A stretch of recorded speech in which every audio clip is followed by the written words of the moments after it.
Di laci meja itu masih ada kartu nama lamanya, dari kantor tempat dia kerja sebelum menikah 5 tahun lalu.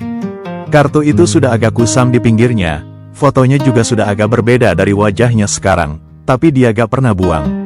Sesekali, biasanya di malam hari saat rumah sudah sepi dan anak-anak sudah tidur, dia buka laci itu, bukan buat kerja lagi ke sana, karena dia tahu itu gak mungkin, tapi buat mengingat rasanya dulu punya penghasilan sendiri, punya rekening yang isinya murni hasil kerja keras dia sendiri, bukan pemberian dari orang lain, bukan jatah bulanan yang harus dia atur sedemikian rupa. Sekarang harinya diisi dengan menyiapkan sarapan sebelum semua orang bangun. Biasanya jam 5 pagi dia sudah di dapur menggoreng telur dan menghangatkan nasi. Setelah itu mengantar anak sulungnya sekolah naik motor, sambil menggendong yang kecil di jok depan karena belum ada yang bisa dititipkan. Sepulang dari sekolah, dia beres-beres rumah, dari nyuci baju sekeluarga, nyapu dan ngepel, sampai nyiapin makan siang, dan sepanjang siang itu momong si kecil yang belum sekolah, yang kadang rewel minta digendong terus. Semua itu penting, dan dia menjalaninya dengan penuh cinta tanpa pernah mengeluh di depan siapapun. Tapi tidak ada satupun dari semua kegiatan itu yang menghasilkan uang yang bisa dia pegang dan pakai sendiri tanpa harus lapor dulu ke suami.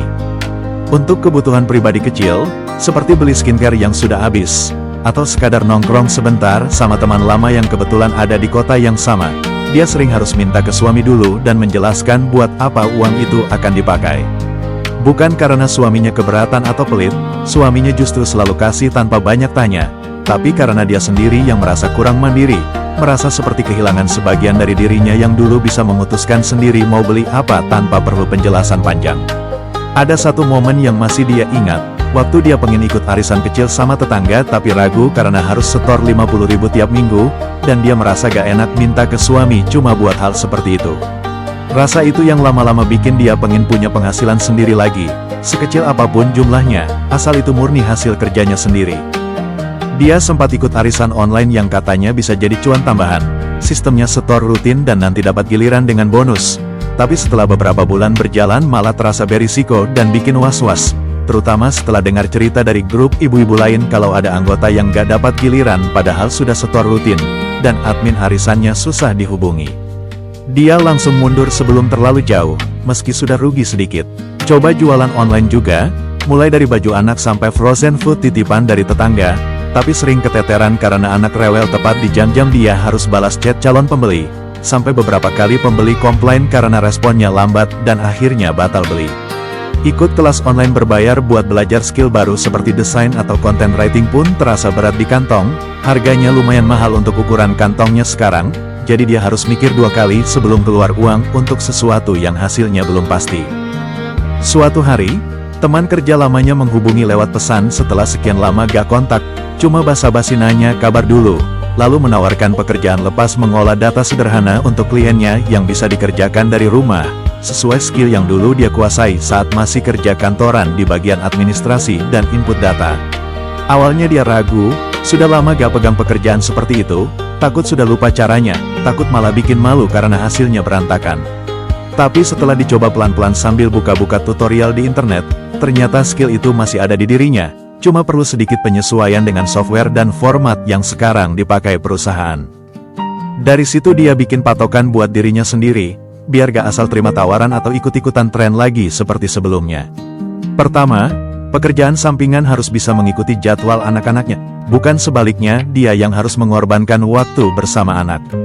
Kedua, harus memanfaatkan skill yang sudah dia kuasai, biar gak perlu belajar dari nol lagi di tengah kesibukan rumah tangga yang sudah menyita banyak energi. Dan yang terakhir, tidak mengharuskan dia keluar rumah dalam waktu lama, karena anak-anaknya masih kecil dan masih sangat butuh dia di dekat mereka setiap saat. Dia mulai menerima proyek freelance kecil, mengolah data dan membuat desain sederhana untuk keperluan laporan atau presentasi klien, dikerjakan saat anak-anak tidur siang sekitar jam 1 sampai jam 3, atau malam hari setelah semua pekerjaan rumah beres dan anak-anak sudah tidur lelap. Awalnya proyeknya kecil dan bayarannya juga tidak seberapa, cuma beberapa ratus ribu per proyek, dan sempat ada satu minggu di mana dia harus begadang sampai jam 2 pagi karena deadline mepet, sementara anaknya yang kecil rewel dan susah tidur malam itu. Ada momen dia hampir menyerah, mikir apa gunanya capek-capek begini kalau hasilnya belum seberapa. Tapi dia terus konsisten mengerjakan sedikit demi sedikit, memperbaiki kualitas kerjanya tiap proyek, Sampai klien lama mulai memberi rekomendasi ke klien baru lewat mulut ke mulut, dan jumlah proyek yang dia terima pun perlahan bertambah tiap bulannya.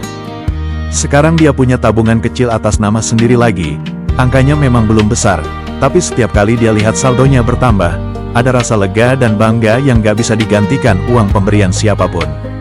Bukan buat gaya-gayaan, tapi buat rasa tenang punya sesuatu yang dia hasilkan sendiri, tanpa harus lapor dulu kalau mau pakai buat hal-hal kecil yang dia suka.